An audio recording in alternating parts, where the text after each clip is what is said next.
Moving Pumpkins, Part 2. So, back from vacation, about what, 8 or 10 days in between moving the pumpkin back. If you remember on the last one, I thought that we would not have to do this process again. However, there's the front of it. I remember in the last video I could put my hand between here and the vine, and that is just not the case. The pumpkin now is a lot larger. It's well over 1,000 pounds. So it's at the point where it's just not fun to move it, but I really need to do it. Otherwise I run the risk of popping the vine off.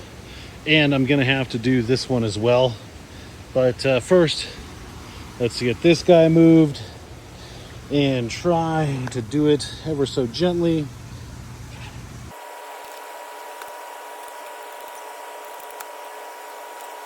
So Houston, we've got a problem. Like I mentioned,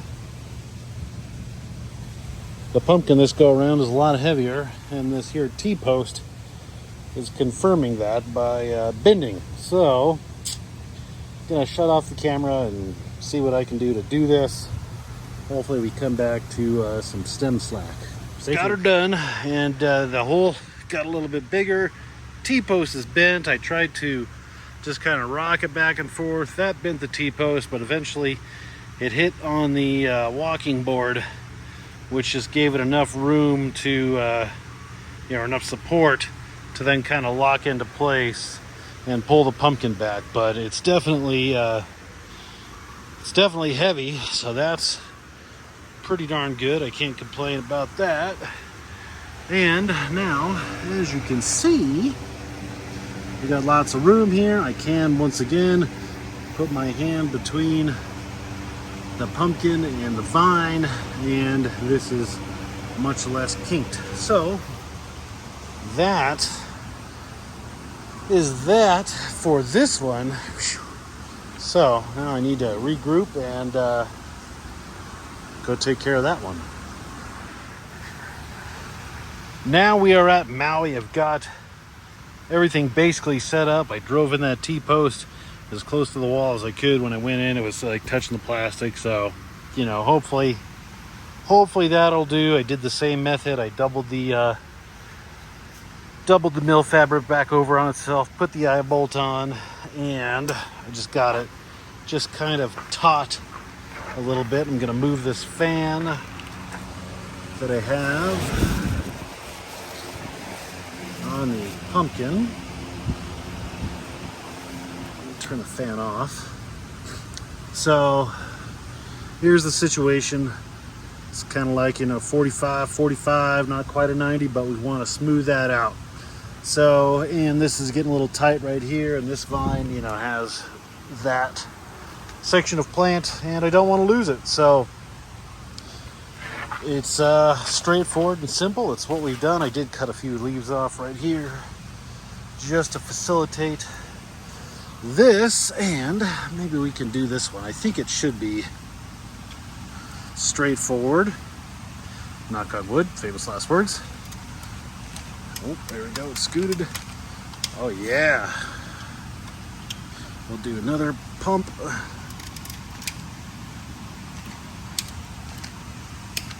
Oh, this mill fabric.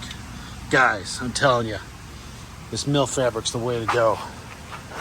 I gotta find dude's number and his email or something and link it much better. But I'm gonna scoot it back another.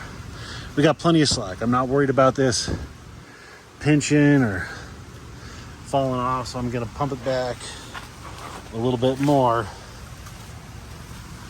just so we don't, hopefully, hey, if we have to do it again, then that's cool, but pumpkins are getting big, and it's just not wise to pull the tail on the proverbial tiger.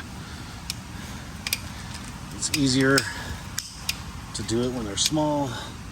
It's over 1,000 pounds now. So just do it. Oh yeah, look at that, much better. We're smoothing it out. Checking the bottom side. Looks good. I'll give it a few more cranks. call it good. Plus, I'm almost out of cable there to get it to go back. So one more, go look. It's really cool how easy that mill fabric slides back. All right, I might do it one more time, but now much better, so much better. That is loosey-goosey. This vine is good, that vine is good. I'm gonna go back a little more just because I can, and for all the reasons that I just mentioned. So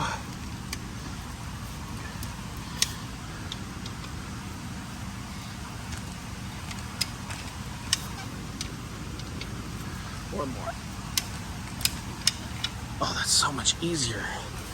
Oh, I love this stuff. Look at that. It's almost straight now. All right, so I'm calling that good. Much better.